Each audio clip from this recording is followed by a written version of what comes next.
和一对连体双胞胎共同生活24小时，究竟是种什么样的体验？两人分别名叫索娜和莫娜，一生中从未分开过哪怕1秒钟的时间，这也意味着两人要一起做所有的事情。他们的生活究竟会是怎样的与众不同呢？当看到两人后，小伙更是露出了极为惊讶的表情，就连走路都需要团队协作，稍不留神就会撞到另一半。为了更好地了解两人共用身体所面临的困境，因此海尔兄弟设计了10项活动，与连体双胞胎一起进行体验。首先从他们的早晨日常开始，两人有一个漂亮的房间，并且他们和许多正常人一样，从刷牙开始新的一天。不得不说，两人配合的还是相当默契的，就连上卫生间两人也全都能同时感受到。同时在做其他事情时，两人也全都能保持一致的步调。接着一行人来到厨房，想要看看他们是如何进食的。虽然两人共用一个身体，但是他们却有2张嘴需要进食。很快一份煎蛋便制作完成，随后便坐到了一个座椅上，开始品尝起这顿丰盛的早餐。同时两人的食量也是双份的。令人意外的是，两人还能共同驾驶同一辆汽车，并且也只有1张驾驶证。接着便来到了医院，打算给这对连体双胞胎进行全身扫描。他们想要搞清楚共用同一个身体的2个人内脏器官究竟是什么样的，甚至想要咨询一下有没有一种可能将两人分开。不过经过扫描过后，医生告知几人需要晚些时间再通知他们检查结果。趁此期间，老二打算为两人进行疼痛测试。然而面对柔软的羽毛时，两人根本没有感受到任何异常。之后找来一把叉子，可没想到两人同样没有感受到疼痛感。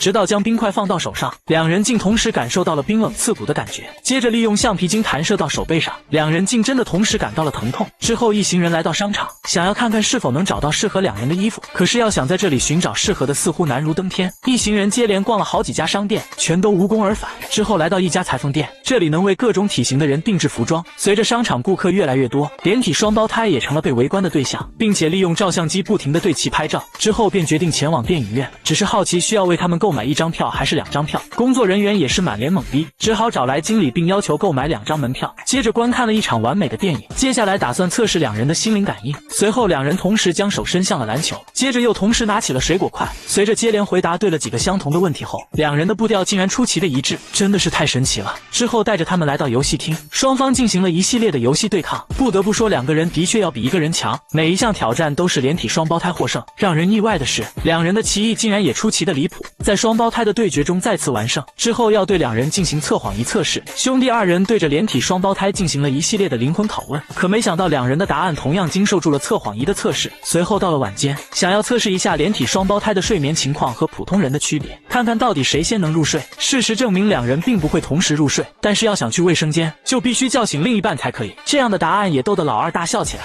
实际上两人是共用一个膀胱的，眼睛一闭一睁。时间也来到了次日清晨，这时老二也拿到了昨天拍的 X 光片，两人各自有自己的脊柱，并且融合在了一起。他们有着各自的大脑、各自的心脏和肺部，但是两人会共用肾脏、肝脏以及一个胃部。这也就意味着如果其中一个人进食，另一个人也就不会感到饥饿了。同时医生也给出了答案，想要分离开身体显然是不可能存在的，只因两人共用了太多的器官。接着兄弟2人为连体双胞胎拿来了一身定制礼服，穿上去的效果还是非常惊艳的，甚至还为两人安排了一场浪漫的约会。之后便结束了这完美的一天。